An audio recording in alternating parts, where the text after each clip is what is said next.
عملیات اور دعا میں ایک بڑا فرق۔ حکیم الامت حضرت تھانوی رحمہ اللہ فرماتے ہیں، بہت سے لوگ اپنے مقاصد میں کامیابی کے لیے یا دفاع امراض اور مصائب کے سلسلہ میں تعویذ گنڈے وغیرہ کی تو بڑی قدر کرتے ہیں، اس کے لیے کوششیں بھی کرتے ہیں، مگر جو اصل تدبیر ہے یعنی اللہ تعالیٰ کی طرف توجہ کرنا، ان سے دعائیں مانگنا وغیرہ، اس میں غفلت برتتے ہیں۔ میرا تجربہ یہ ہے کہ کوئی نقش یا تعویذ دعا کے برابر مؤثر نہیں ہو سکتا۔ ہاں، دعا کو دعا کی طرح یعنی مع آداب اور طریقہ سنت کے مطابق مانگا جائے اور قبولیت کے یہ سوچنے سے کہ پرہیز کیا جائے کہ نہیں ہوگی۔ عملیات، تعویذات، دعائے توجہ اللہ، ان دونوں کا حال الگ الگ ہے۔ وہ یہ کہ عملیات میں شان دعوے کی ہوتی ہے اور دعا میں سراسر احتیاج، نیاز مندی، عاجزی کی شان ہوتی ہے۔ اللہ تعالیٰ کے فضل و کرم پر معاملہ ہے۔ عملیات میں یہ نیاز یعنی عاجزی نہیں ہوتا، بلکہ اس پر نظر رہتی ہے کہ جو ہم پڑھ رہے ہیں وظائف وغیرہ، اس کا خاصا تاثیر یہ ہے کہ یہ کام ہو ہی جائے گا۔ یہ کتنا بڑا فرق ہے دعا اور عملیات میں، اس بات کو ہمیں سمجھنا چاہیے اور دعا پر زور رکھنا چاہیے، اللہ سے تعلق قائم کرنا چاہیے۔ ہمارے چینل کو لائک کریں، سبسکرائب کریں، بہت شکریہ۔ عملیات اور دعا میں ایک بڑا فرق۔ حکیم الامت حضرت تھانوی رحمہ اللہ فرماتے ہیں، بہت سے لوگ اپنے مقاصد میں کامیابی کے لیے یا دفاع امراض اور مصائب کے سلسلہ میں تعویذ گنڈے وغیرہ کی تو بڑی قدر کرتے ہیں، اس کے لیے کوششیں بھی کرتے ہیں، مگر جو اصل تدبیر ہے یعنی اللہ تعالیٰ کی طرف توجہ کرنا، ان سے دعائیں مانگنا وغیرہ، اس میں غفلت برتتے ہیں۔ میرا تجربہ یہ ہے کہ کوئی نقش یا تعویذ دعا کے برابر مؤثر نہیں ہو سکتا۔ ہاں، دعا کو دعا کی طرح یعنی مع آداب اور طریقہ سنت کے مطابق مانگا جائے اور قبولیت کے یہ سوچنے سے کہ پرہیز کیا جائے کہ نہیں ہوگی۔ عملیات، تعویذات، دعائے توجہ اللہ، ان دونوں کا حال الگ الگ ہے۔ وہ یہ کہ عملیات میں شان دعوے کی ہوتی ہے اور دعا میں سراسر احتیاج، نیاز مندی، عاجزی کی شان ہوتی ہے۔ اللہ تعالیٰ کے فضل و کرم پر معاملہ ہے۔ عملیات میں یہ نیاز یعنی عاجزی نہیں ہوتا، بلکہ اس پر نظر رہتی ہے کہ جو ہم پڑھ رہے ہیں وظائف وغیرہ، اس کا خاصا تاثیر یہ ہے کہ یہ کام ہو ہی جائے گا۔ یہ کتنا بڑا فرق ہے دعا اور عملیات میں، اس بات کو ہمیں سمجھنا چاہیے اور دعا پر زور رکھنا چاہیے، اللہ سے تعلق قائم کرنا چاہیے۔ ہمارے چینل کو لائک کریں، سبسکرائب کریں، بہت شکریہ۔ بسم اللہ الرحمن الرحیم۔ دوستو، آج جس موضوع پہ میں بات کرنا چاہتا ہوں وہ یہ ہے کہ ہماری زندگی میں آنے والے جتنے بھی مسائل ہوں، چاہے بیماری کی صورت میں ہو، چاہے آزمائش کی صورت میں ہو، چاہے روحانی بیماری کی صورت میں ہو، چاہے کسی قسم کی تکلیف ہو، اب ان تمام حالات جو آپ کے ساتھ ہوں گے، جس میں آپ تکلیف اٹھا رہے ہیں، پریشانی میں ہیں، ان حالات میں پیشہ ور عاملوں کے پاس نہ جائیں۔ جب آپ پیشہ ور عاملوں کے پاس جائیں گے تو یہ نہ صرف آپ کو ایک اور مرض دے کے بھیجیں گے، بلکہ آپ کو ایک وہم کا مریض بنا دیں گے۔ یعنی آپ کو سب سے پہلے تو یہ کہیں گے، یہ میں وہ باتیں آپ سے شیئر کر رہا ہوں جو میری زندگی کا ایکسپیرینس ہے، میں نے بڑے حالات جھیلے ہیں، بہت دیکھے ہیں معاملات، اور اس چیز میں میں نے یہ چیز مشاہدہ کیا اور آبزرو کی، اور جو یہ میں آپ سے شیئر کرنا چاہ رہا ہوں کہ یہ جو پیشہ ور عمل لوگ ہیں نا، مارکیٹ میں جتنے لوگ بیٹھے ہیں نا، ضروری نہیں کہ سارے ہی غلط ہیں، ان میں وہ 1% اچھے لوگ بھی ماشاءاللہ وہ لوگ ہیں جو اللہ والے ہیں، صحیح ان کے ساتھ وہ جو جاتا ہے ان کے وہ تعلق اللہ کے ساتھ قائم کروا دیتے ہیں۔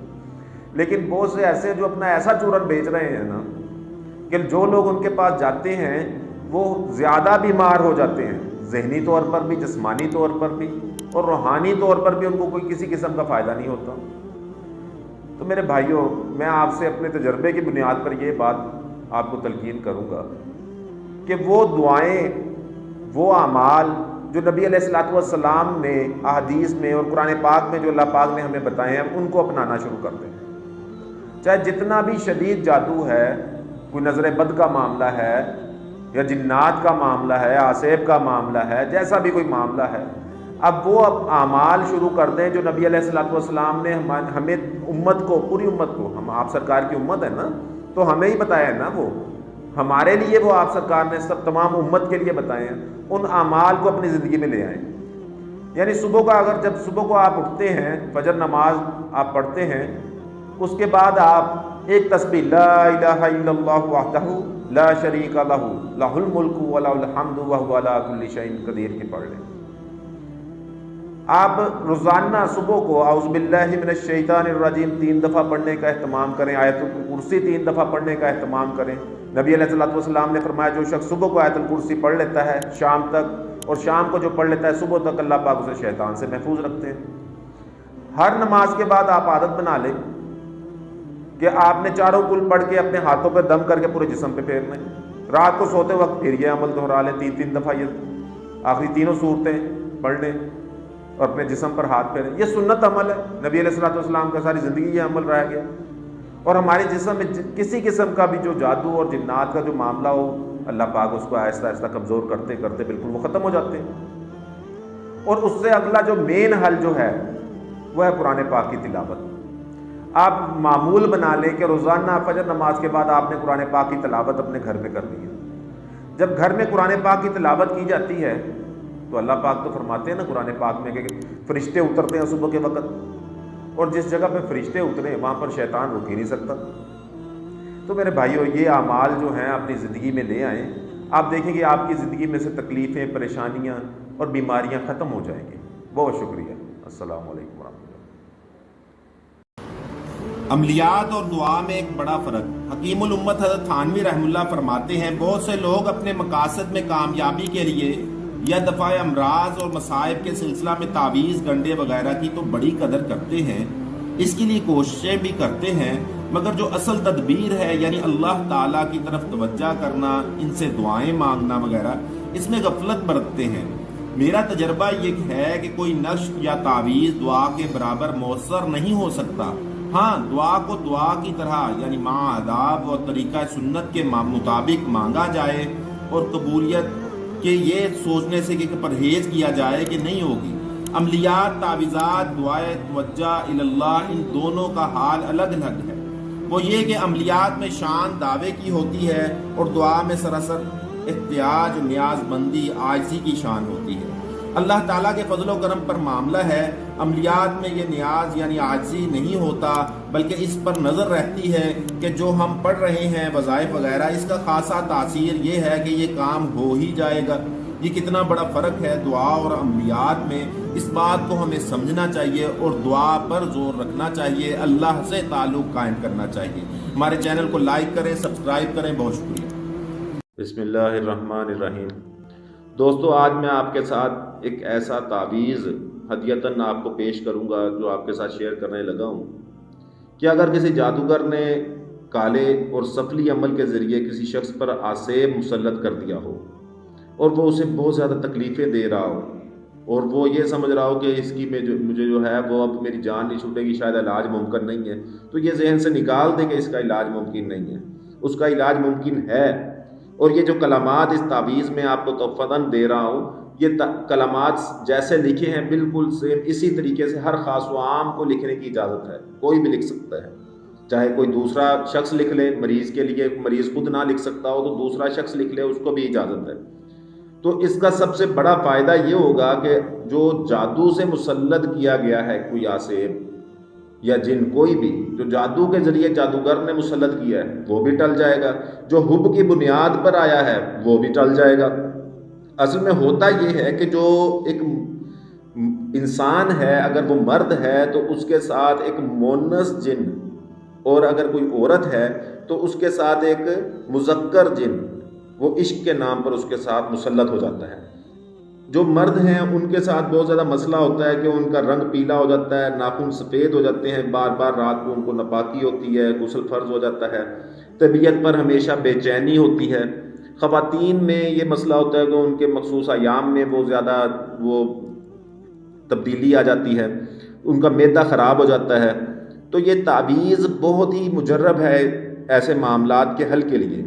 یہ تعویذ باوضو قبلہ رخ پاک جگہ پر بیٹھ کر بے لکیر سفید کاغذ پر لکھیں، پھر اسے تہہ کر کے موم بتی سے موم پگھلا کر اسے اچھی طرح بند کریں، پھر جب موم جامع کر کے مریض کو 21 دن تک پہنائیں۔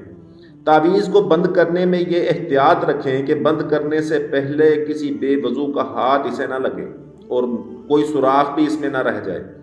21 دن تک مریض اسے کسی حالت میں نہ اتارے۔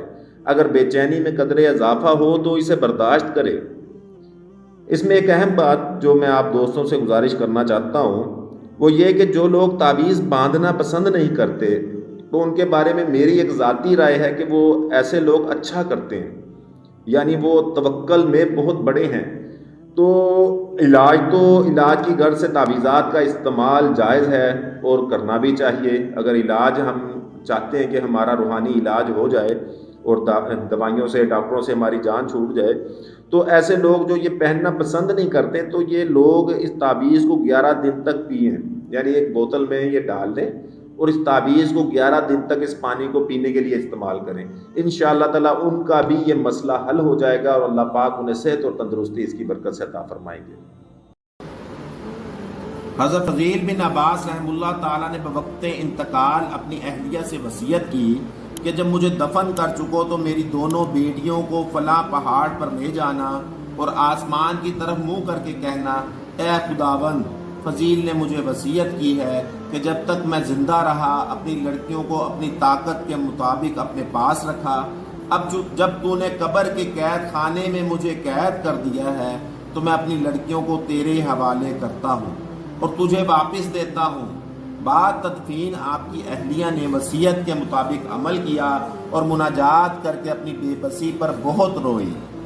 اسی اثناء میں امیر یمن ماں اپنے دونوں بیٹوں کے اس جگہ پہنچ گیا اور اس نالہ و زاری کو سنا اور حال پوچھا۔ آپ رحم اللہ تعالیٰ کی اہلیہ نے تمام حالت بیان کی۔ امیر یمن نے سب باتیں سن کر کہا کہ میں ان دونوں لڑکیوں کو اپنے دونوں بیٹوں سے بیاہ دیتا ہوں۔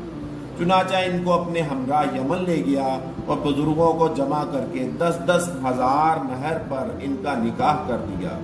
جو شخص اللہ تعالیٰ کا ہو جاتا ہے اللہ تعالیٰ اس کا ہو جاتا ہے۔ ہمارے چینل کو لائک کریں، سبسکرائب کریں، بہت شکریہ۔ کاملین کے سامنے فلسفہ نہیں چلتا۔ ہمارے چینل کو لائک کریں، سبسکرائب کریں اور بیل آئیکن لازمی پریس کریں۔ ایک بزرگ ولی اللہ نے شیخ بو علی سینا سے فرمایا کہ تو نے علوم عقلیہ اور فلسفہ میں اپنی ساری عمر برباد کی، آخر کس مرتبہ تک تو پہنچا؟ شیخ بو علی سینا نے فرمایا کہ دن میں مجھے ایک ایسی گھڑی اور ساعت کا علم ہے کہ اس گھڑی میں لوہا آٹے کی طرح نرم ہو جاتا ہے۔ بزرگ نے فرمایا جب وہ ٹائم اور گھڑی آئے تو مجھے بتانا۔ چنانچہ شیخ بو علی سینا رحم اللہ نے وہ گھڑی بتا دی اور ہاتھ میں لوہا لے کر اس میں انگلی داخل کر دی تو انگلی اس کے اندر دھنس گئی۔ وہ ٹائم اور گھڑی گزر جانے پر اس بزرگ نے شیخ بو علی سینا سے فرمایا کہ اب اس طرح لوہے کے اندر پھر دوبارہ انگلی داخل کرو۔ شیخ بو علی سینا نے کہا کہ وہ گھڑی گزر چکی ہے، اب ممکن نہیں۔ تو اس بزرگ نے لوہا ہاتھ میں لے کر کرامت سے اپنی انگلی اس میں داخل کر دی اور فرمایا کہ عقل مند کے لیے یہ مناسب نہیں ہے کہ وہ اپنی عمر عزیز ایسی بیکار چیزوں میں تباہ کرتے۔ یہ کوئی کمال نہیں، کمال یہ ہے کہ آخرت کے لیے بندہ محنت کرے اور اپنے اللہ کو راضی کر لے۔ شیخ بو علی سینا اس سے بہت متاثر ہوا اور اس کی زندگی میں تبدیلی آ گئی۔ مرض الموت میں دل سے توبہ کی، اپنا مال فقراء میں صدقہ کیا اور اپنے تمام حقوق ادا کر دیے اور کثرت کے ساتھ تلاوت کرنے لگے۔ چنانچہ ہر تیسرے دن ایک قرآن کریم ختم کرتے تھے اور جب اس کا انتقال ہوا تو صحیح بخاری شریف ان کے سینے پر پڑی ہوئی تھی۔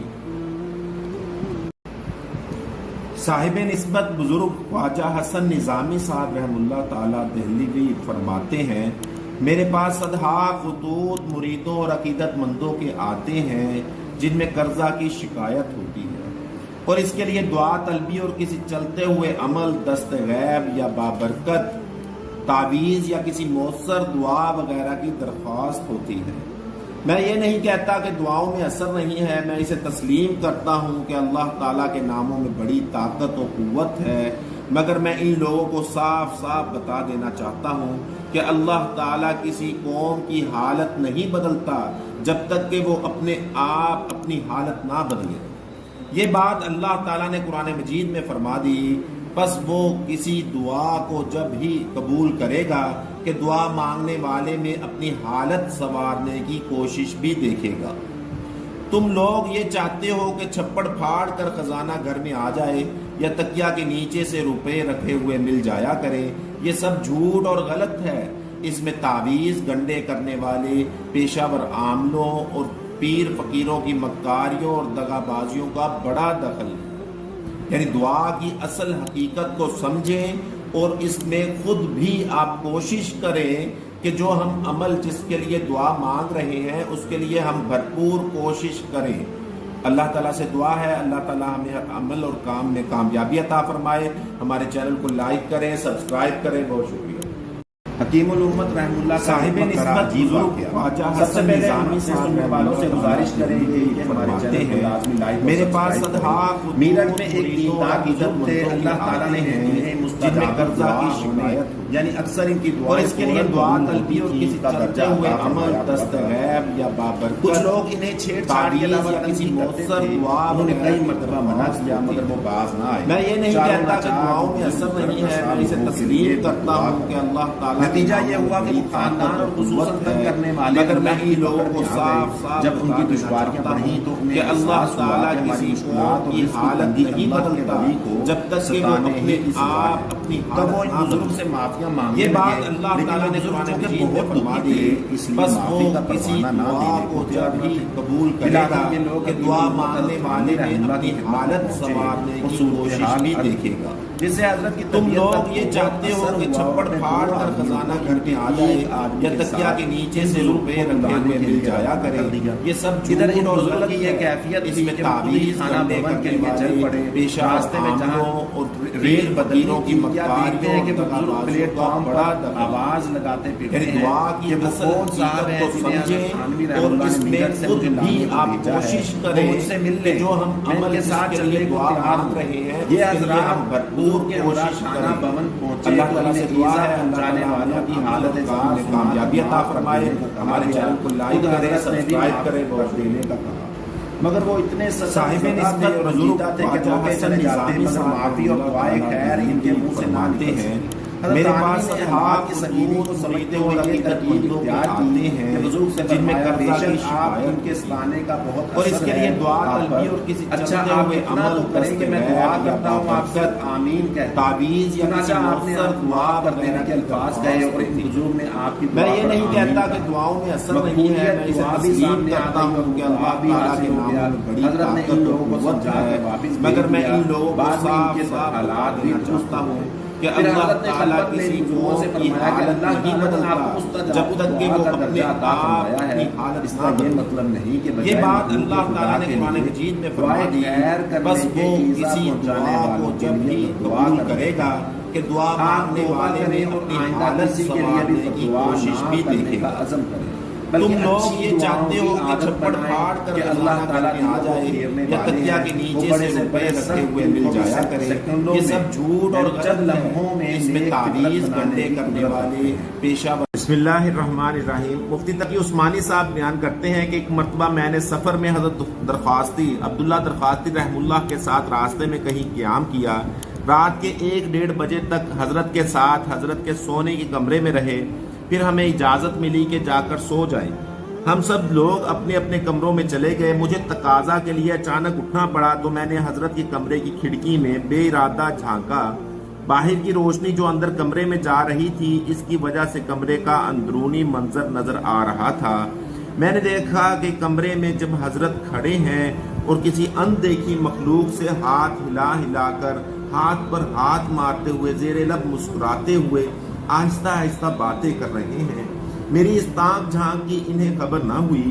صبح جب اگلی منزل کے لیے سفر پر نکلے تو حضرت نے کار میں بیٹھ کر شیشہ اتار کر ہاتھ باہر نکالا اور کچھ دیر چلتی گاڑی میں ہاتھ ہلا ہلا کر آہستہ آہستہ باتیں کرتے گئے، پھر شیشہ چڑھایا۔ اس طرح کا واقعہ آخر المکرم جناب مسعود نیازی اور مولانا بشیر احمد شاد نے بھی سنایا۔ میں نے پوچھا حضرت کوئی مسافہ کر رہا تھا؟ فرمایا ہاں، رات 2:30 بجے بالاکوٹ سے جنات کا وفد آ گیا۔ اس کی ضد تھی کہ اس سفر میں وہ میرے ساتھ رہیں۔ میں نے انہیں اجازت نہیں دی۔ میں نے کہا میرے ساتھ بچے ہیں، کوئی واقعہ ایسا ہو گیا تو ڈر جائیں گے، اس لیے اب وہ واپس چلے گئے ہیں۔ کہہ رہے تھے کہ ہم نے مسافہ کرنا ہے۔ میں نے کہا جلدی ہے، گاڑی میں بیٹھ کر لیں گے۔ چنانچہ اب وہ رخصت ہو گئے ہیں۔ اس طرح کے واقعات سننے کے لیے ہمارے چینل کو لازمی لائک اور سبسکرائب کریں۔ کاملین کے سامنے فلسفہ نہیں چلتا۔